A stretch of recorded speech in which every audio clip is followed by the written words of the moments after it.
ఓవైపు అతి సుందర సాగర తీరం, మరోవైపు రాసులు పూసినట్లుగా ఉండే పచ్చని పర్వతాలు, వాటి దిగువన పుష్కలంగా నిక్షిప్తమై ఉండే భూగర్భ జలాలు, ప్రకృతి సౌందర్యానికి ఆహ్లాదకర వాతావరణానికి సిటీ ఆఫ్ డెస్టినీ. 1,36,00,000 కోట్లతో ఆర్టిఫిషియల్ ఇంటెలిజెన్స్ డేటా సెంటర్ ఏర్పాటు చేసింది గూగుల్. వైజాగ్కు గూగుల్ రావడంతో ప్రపంచవ్యాప్తంగా మారుమోగుతున్న విశాఖ నగరం పేరు ఇప్పటికే అణుజలంతర్గాములు, యుద్ధ నౌకల నిర్మాణ కేంద్రంగా విరాజిల్లుతున్న విశాఖ, తూర్పు నౌకాదళ ప్రధాన కేంద్రంగా మన వైజాగ్ సేవలు.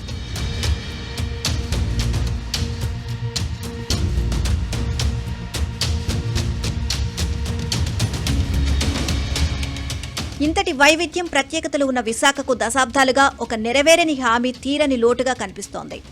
అదే వైజాగ్ కేంద్రంగా కొత్త రైల్వే జోన్. దీని ఏర్పాటు కొన్ని దశాబ్దాల కల. అనేక అడ్డంకుల్ని దాటి ప్రధాని మోదీ చేతుల మీదుగా సరిగ్గా ఏడాది క్రితం శంకుస్థాపన అయితే జరిగింది. దక్షిణ కోస్తా రైల్వే పేరుతో ఏర్పాటైన ఈ కొత్త జోన్ ఉత్తరాంధ్ర వాసుల చిరకాల వాంఛ నెరవేరింది. రైల్వే జోన్ ప్రకటన అయితే జరిగింది, కానీ అమలు విషయంలో ఎక్కడా వేసిన గొంగలి అక్కడే ఉంది. ఈ జోన్ ఏర్పాటుకు చిన్న ఫ్లాష్ బ్యాక్ స్టోరీ ఉంది. 2019 ఫిబ్రవరి 27న విశాఖపట్నం కేంద్రంగా దక్షిణ కోస్తా రైల్వే జోన్ ప్రకటన వచ్చింది. దీనికి గత ఏడాది అంటే 2025 ఫిబ్రవరి 7న అధికారికంగా కేబినెట్ ఆమోదం వచ్చింది. ఆంధ్రప్రదేశ్ పునర్విభజన చట్టం 2014 ప్రకారం ఈ జోన్ను ఏర్పాటు చేస్తామని అప్పట్లో కేంద్రం పార్లమెంట్ సాక్షిగా హామీ ఇచ్చింది. 2019లో ప్రాథమిక ప్రకటన తరువాత 2025 జనవరి 8న పీఎం మోదీ విశాఖలో జోన్ ప్రధాన కార్యాలయానికి శంకుస్థాపన చేశారు.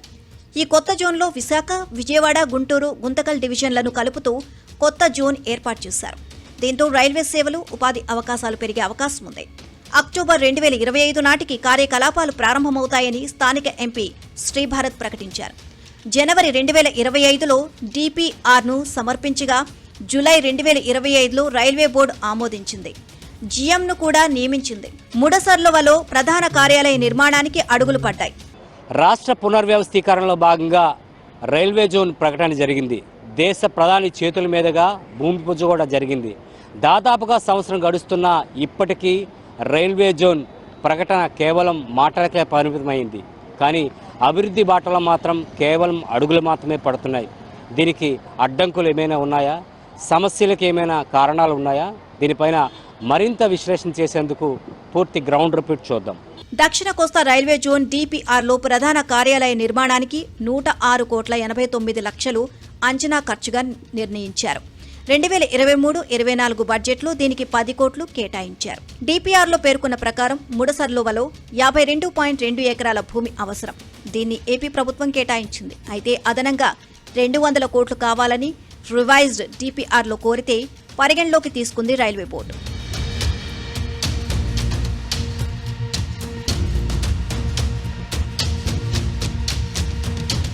ఇదంతా బాగానే ఉంది, కానీ విశాఖ కేంద్రంగా దక్షిణ కోస్తా రైల్వే జోన్ గెజిట్ నోటిఫికేషన్ ఇంకా విడుదల కాకపోవడంతో పూర్తి కార్యకలాపాలు సాగించలేకపోతున్నారు. జోన్ ఆపరేషన్లను పూర్తిగా ప్రారంభించలేకపోవడానికి ప్రధాన కారణం ఇదే అంటున్నారు అధికారులు. గెజిట్ లేకపోవడంతో తూర్పు కోస్తా రైల్వే పరిధిలోనే ఇప్పటికీ ఉంది విశాఖ. దక్షిణ కోస్తా జోన్ను విడదీయలేకపోతున్నారు. కొత్త జనరల్ మేనేజర్ సందీప్ మాథూర్ ఆదేశాలు అమలు చేయించుకోలేక డిఆర్ఎం కార్యాలయానికి పరిమితమవుతున్నారు. వాల్తేరు, రాయగడ డివిజన్ల విభజన కారణంగా సమస్యలు వస్తున్నాయి అంటున్నారు. విశాఖ ఎంపీ శ్రీభారత్ రాజకీయ ఒత్తిడి చేస్తున్నారు. రైల్వే మంత్రి అశ్విని వైష్ణవ్ను కలిసి గెజిట్ విడుదల చేయాలని కోరారు. ఆయన ఇచ్చిన ఆగస్టు 15, దసరా, నవంబర్ ఇలా గడువులన్నీ దాటిపోయాయి. ఉత్తరాంధ్ర ఎంపీలు సీఎం రమేష్, కలిశెట్టి అప్పలనాయుడు, రైల్వే యూనియన్లు ఒత్తిడి తెస్తున్నా ఫలితం మాత్రం దక్కలేదు. రాయగడ డివిజన్ను తమ వద్దే ఉంచుకోవాలని ఒడిశా అధికారులు ఒత్తిడి చేస్తున్నారు. ఇది విశాఖ జోన్ ఆదాయాన్ని ప్రభావితం చేస్తుంది. ముడసర్లువలో జోనల్ కార్యాలయ నిర్మాణం అయినా ఆపరేషన్లు ఆగిపోయాయి. విశాఖపట్నం కేంద్రంగా కొత్త రైల్వే జోన్ పేరు సౌత్ కోస్ట్ రైల్వే జోన్ వచ్చేసింది. ప్రధానమంత్రి గారు ఈ సంవత్సరం జనవరి 8వ తేదీన వచ్చి శంకుస్థాపన కూడా చేయడం జరిగింది. అందరం సంతోషపడ్డాం. ఏమంటే రైల్వే ల్యాండ్ ఇచ్చామంటున్నారు, రైల్వే ల్యాండ్ మీద పనులు మొదలు పెడుతున్నాం అంటున్నారు. ఇదంతా బాగుంది, కానీ గతంలో కొత్త జోన్లు, రైల్వే జోన్లు 7 జోన్లు ఓపెన్ చేసినప్పుడు 2003-2004లో ఇదే ఎన్డీఏ ప్రభుత్వం అక్కడున్న రైల్వే జాగాలు కానీ, రైల్వే ఖాళీగా ఉన్న బిల్డింగ్లు కానీ వాడుకొని కొత్త జోన్ కార్యక్రమాలు వెంటనే స్టార్ట్ చేశారు. ఇప్పుడు ఈ సౌత్ కోస్ట్ రైల్వే జోన్కి ఆంధ్రప్రదేశ్కి విజయవాడ, గుంటూరు, గుంతకల్లు, విశాఖపట్నం డివిజన్లు కలిపి 4 డివిజన్లు ఉన్నాయి.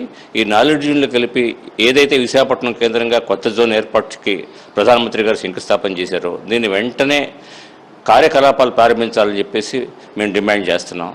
ఇది ఎంత ఆలస్యమైతే అంత నష్టం జరుగుతుంది ఆంధ్రప్రదేశ్కి ఈ 4 డివిజన్లకు కూడాను. వాల్తేరు డివిజన్ దక్షిణ కోస్తా రైల్వే జోన్ మధ్య గెజిట్ నోటిఫికేషన్ ఆలస్యం వల్ల ప్రధానంగా పరిపాలన, సిబ్బంది, ఆదాయ పంపకం, అధికారాల విషయంలో గందరగోళం నెలకొంది.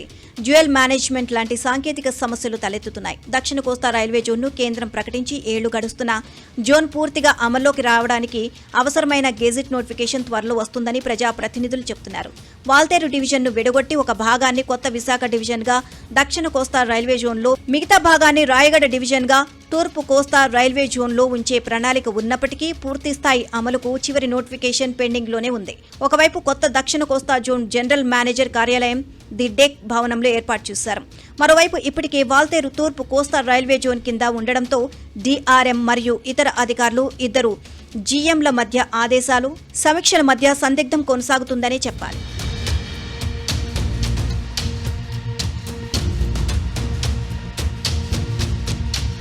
గెజిట్ లేకుండా కొత్త జోన్ జీఎంను నియమించారు. ఆయనకు సంపూర్ణ అధికారాలు లేవు. కీలక ఫైళ్లు, పరిధి మార్పులు, కొత్త ప్రాజెక్టుల గ్రీన్ సిగ్నల్ వంటి విషయాల్లో ఎవరి ఆర్డర్ ఫైనల్ అన్న సందేహం తలెత్తుతోంది. సిబ్బంది బదిలీలు, పోస్టింగ్లు, కొత్త విశాఖపట్నం డివిజన్, రాయగడ డివిజన్లకు సంబంధించి గెజిట్ క్లియర్ కాకపోవడంతో సిబ్బంది ఆప్షన్లు, బదిలీలు, సీనియారిటీ అంశాలపై ఆలస్యమవుతుంది. ఆదాయం మరియు జోన్ల మధ్య టగ్ ఆఫ్ వార్గా మారింది. వాల్తేరు ఒక ప్రధాన ఆదాయ డివిజన్ కావడంతో ఏ భాగం ఎక్కడికి వెళ్తుందో ఫైనల్ జ్యూరిస్డిక్షన్ నిర్ణయించకపోవడం వల్ల తూర్పు కోస్తా, దక్షిణ కోస్తా రైల్వే జోన్ల మధ్య ఆదాయ విభజనపై ఇప్పటికీ అదే టెన్షన్ కొనసాగుతోంది. డివిజన్ పునర్వ్యవస్థీకరణ చుట్టూ అనిశ్చితి ఉండడం వల్ల కొన్ని ప్రాజెక్టులు, స్టేషన్ అభివృద్ధి, సేవల విస్తరణ నిర్ణయాలు నెమ్మదిస్తున్నాయి అంటున్నాయి ట్రేడ్ యూనియన్లు.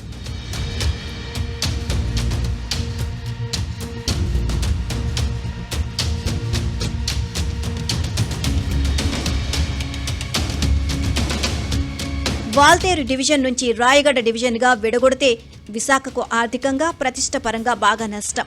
భవిష్యత్తు రైల్వే పెట్టుబడుల పరంగా కూడా ప్రభావం పడుతోంది. సుమారు 680 కిలోమీటర్ల ట్రాక్ అంటే Kottavalasa, Kirandul, KK line, Kuneru, Theruvali, Singapur road, Koraput, Paralakhemundi, Gunupur సెక్షన్లు రాయగడ డివిజన్ కిందకు వెళ్లాయి. ఇక విశాఖ, వాల్తేరు అంటే ఇప్పటి విశాఖ డివిజన్ వద్ద కేవలం 410 కిలోమీటర్ల ప్రాంతం మాత్రమే. అంటే పలాస, విశాఖ, దువ్వాడ, కూనేరు, విజయనగరం మొదలైనవి మాత్రమే మిగిలి ఉంది. కేకే లైన్ అయిన విశాఖ, కిరండూల్ ద్వారా ఐరన్ ఓర్ ఫ్రైట్ నుంచి వాల్తేరు డివిజన్ వార్షిక ఆదాయం సుమారు 10,000 కోట్లలో దాదాపు సగభాగం వచ్చినట్లు రైల్వే వర్గాలు చెప్తున్నాయి. ఈ కేకే లైన్ రాయగడకు వెళ్లడం వల్ల విశాఖ డివిజన్ అధికారిక రెవెన్యూ గణనీయంగా తగ్గుతుంది. దీనివల్ల భవిష్యత్తులో డివిజన్ బలోపేతం, బడ్జెట్ కేటాయింపుల్లో బేరసారాలు తగ్గే అవకాశం ఉంటుంది. అరకు వ్యాలీ వంటి కీలక టూరిజం స్టేషన్లు ఉన్న కేకే లైన్ ఇప్పుడు రాయగడ డివిజన్ పరిధిలోకి వెళ్తున్నాయి. దీంతో విశాఖ, అరకు బ్రాండింగ్, టూరిజం ప్లానింగ్లో విశాఖ రైల్వే అధికారిక పాత్ర కొంత తగ్గే ప్రమాదం ఉంది. అయినా ప్రయాణికుడికి రైలు సర్వీస్ పరంగా తక్షణంగా పెద్ద మార్పు ఉండకపోయినా టూరిజం ప్రాజెక్టుల ఆమోదం, ప్రచారం విషయంలో క్రెడిట్ రాయగడకు ఎక్కువగా వెళ్లే అవకాశం ఉంది. ఉద్యోగాలు, సిబ్బంది, పరిపాలనా ప్రభావం, భారీ ఫ్రైట్ సెక్షన్లు, గిరిజన ప్రాంతాల లైన్లు రాయగడకు మారడంతో అక్కడ ఆర్పీఎఫ్, ఇంజనీరింగ్, ఆపరేషన్స్, కమర్షియల్ సిబ్బంది కొత్తగా బలోపేతం అవుతుంది. విశాఖ డివిజన్లో ఆయా పనిభారం, పోస్టుల పునర్వ్యవస్థీకరణ రావచ్చు. దీనివల్ల కొంతమంది సిబ్బందికి ట్రాన్స్ఫర్లు, జ్యూరిస్డిక్షన్స్ మార్పులు, ప్రమోషన్లలో అనిశ్చితులు తలెత్తే ప్రమాదం ఉంది అంటున్నాయి యూనియన్లు. భవిష్యత్తు రైల్వే అభివృద్ధి కోణం, రెవెన్యూ బేస్ తగ్గినప్పటికీ విశాఖ ఇప్పుడు దక్షిణ కోస్తా రైల్వే ప్రధాన జోన్, హెడ్ క్వార్టర్స్, అలాగే విశాఖపట్నం డివిజన్ పేరుతో స్వతంత్ర డివిజన్గా కొనసాగుతుంది. దీనితో కొత్త ప్రాజెక్టులు, స్టేషన్ అప్గ్రేడ్లు, వైజాగ్ పోర్ట్, స్టీల్ ప్లాంట్ లైన్లు, రామయ్యపట్నం పోర్ట్, మూలపేట, కృష్ణపట్నం పోర్ట్ల కనెక్టివిటీ విషయంలో కేంద్ర మద్దతు పెరుగుతుందని ప్రభుత్వ వర్గాలు చెబుతున్నప్పటికీ కేకే లైన్ లేని పరిస్థితుల్లో మొత్తం జూన్లో విశాఖ డివిజన్ బలం మునుపటి స్థాయిలో ఉండకపోవచ్చు అనే అభిప్రాయాలు వ్యక్తమవుతున్నాయి.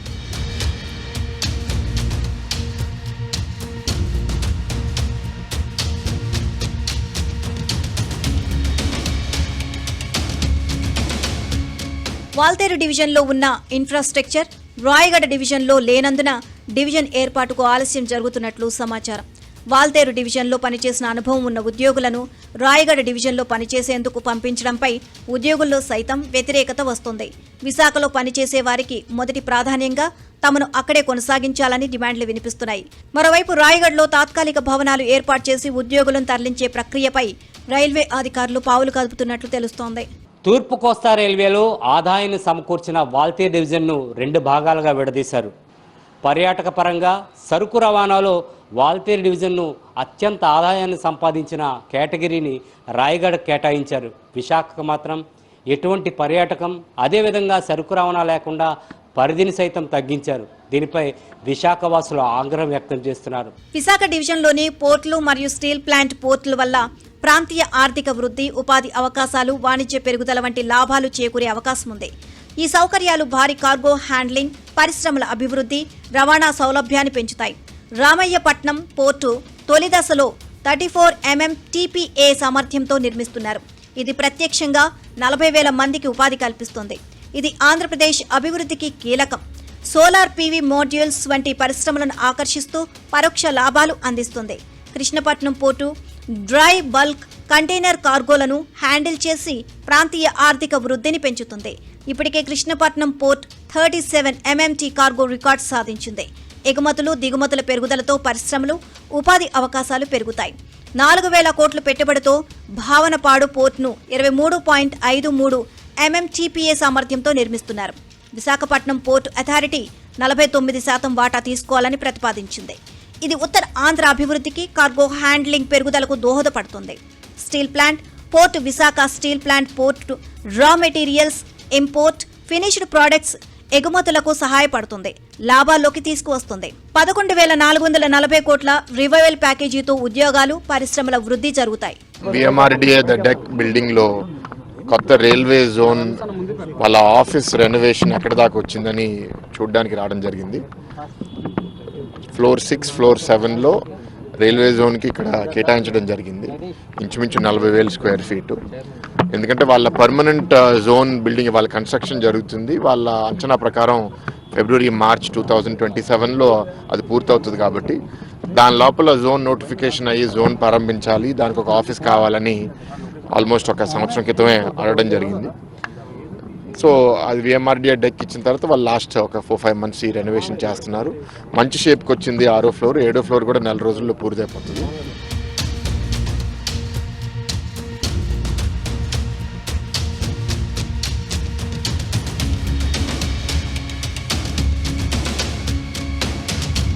దక్షిణ కోస్తా రైల్వే జోన్కు ఫుల్ స్టాప్ పడాలి అంటే గెజెట్ నోటిఫికేషన్ విడుదల కావాలి.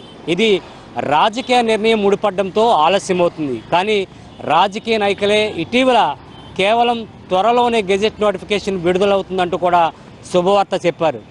ఉత్తరాంధ్రలో చిరకాల వాంఛ అయిన విశాఖ కేంద్రంగా దక్షిణ కోస్తా రైల్వే జోన్ మరి కొద్ది రోజుల్లోనే ప్రారంభమవుతుండటంతో ఉత్తరాంధ్ర వాసులు ఆనందం వ్యక్తం చేస్తున్నారు. గెజెట్ నోటిఫికేషన్తో పరిధులతో పాటు అధికారులు సైతం కూడా కేటాయింపులు జరగడంతో మొత్తం వ్యవస్థ అంతా కూడా సమూలంగా సక్రమంగా జరుగుతుందంటూ కూడా ఆశిద్దాం. వీడియో జర్నలిస్ట్ సంతోష్తో సతీష్, ABN ఆంధ్రజ్యోతి, విశాఖ నుంచి.